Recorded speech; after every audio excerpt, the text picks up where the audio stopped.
Chapter 1. Recalling Mum's or Dad's looks.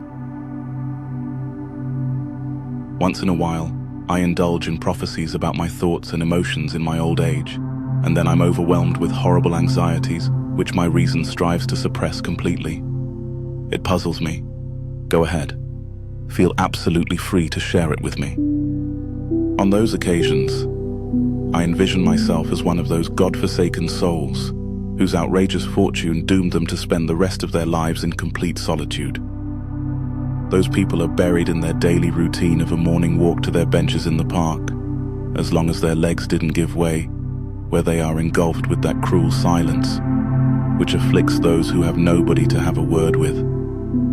Such a person, in order to escape humiliation by one's own consciousness, doesn't even dare to express one's thoughts aloud, lest those overhearing him deem him or her insane.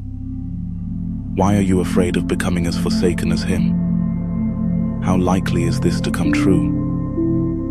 Of course, I have no rational reason to feel this way. But what human fears and anxieties are rational after all? My thoughts are just carried to that realm of unlikely catastrophe with which I struggle. Nonetheless, I beg you to listen to my subtle words. My sincerest apologies. Please go on. Well, I am afraid I might outlive everybody else and be the last to perish after I have witnessed the life stories of them all, with nobody to appreciate my own. Do you see my point? Your existential reality, so excitingly expressed, had kindled my heart, since all humans share this fear, though every individual articulates it differently. Isn't this the greatest and deepest of all human fears?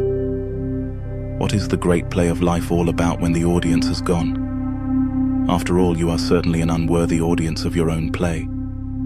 So here you are, imagining a situation where you have nobody to trigger your emotions with reminders like, as a child, you did so, and so, to the extent of you doubting your own past, having nobody to attest to it. You read my mind precisely. It is tremendously horrifying to outlive your acquaintances. I cannot decide which of my two old age fears haunts me worse. Either this one, or the inability even to envision the faces of my mother and father, or other loved ones. This fear is nothing but a way of suppressing the recognition of your own mortality, in the form of imagining the loss of members of your circle. After all, their existence served you, inadvertently, to conceal the all-too-common fear of finiteness. So their absence probably forced you to face this inevitability sooner than you probably liked to. But look how wonderful is the trick your psyche played, how cunningly our mind is manipulated. Or if you wish to put it this way, the manipulation one exerts on one's psyche. Isn't it a revolutionary approach? Hold it. Do you suggest that all these thoughts actually express the fear of my own perish? Correct. As natural your feelings about your own death might be, one's courage is attested by the capacity of accepting the absence of life. After all, reality allows nothing like death, just an absence of life. Since so far we have no definite knowledge of what happens after one's demise, we cannot assume the dead go somewhere. All we know is that their life as we knew them ceased. This complex concept allows humans to overcome their fears of their own finiteness, realizing that one will not be there to experience one's last moment. In other words, one realizes we could not know we had already departed. There is a reason why one only sees the death of fellow humans, but finds it hard to contemplate one's own death. I am perfectly aware of this psychological approach being beyond the understanding of most mortals.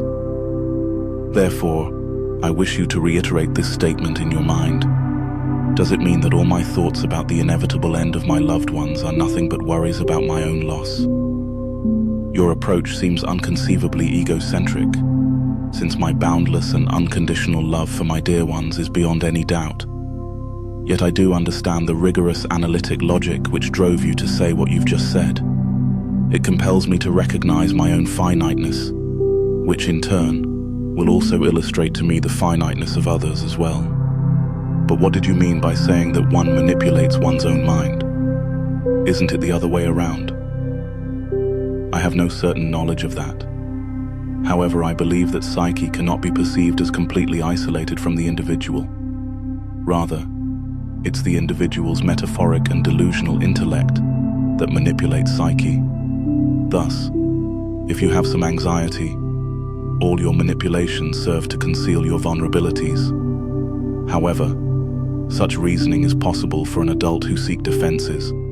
But how could it be managed by an infant suppressing a traumatic experience which emerges in adulthood? How could the child's infant brain manage to protect him at such an early age?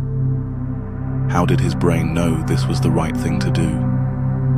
How did it realize that such an experience threatens the person's peace of mind? I, like the Greek philosophers, failed to crack this enigma of the balance of powers between human psyche and human intellect.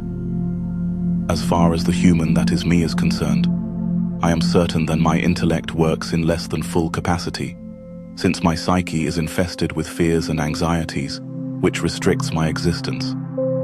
However, if I was fortunate enough to listen to the conclusions of your intellect, which dare probe even to the depth of the psyche, this would have been a real life-transforming miracle. How would you like the audience to appreciate your play of life?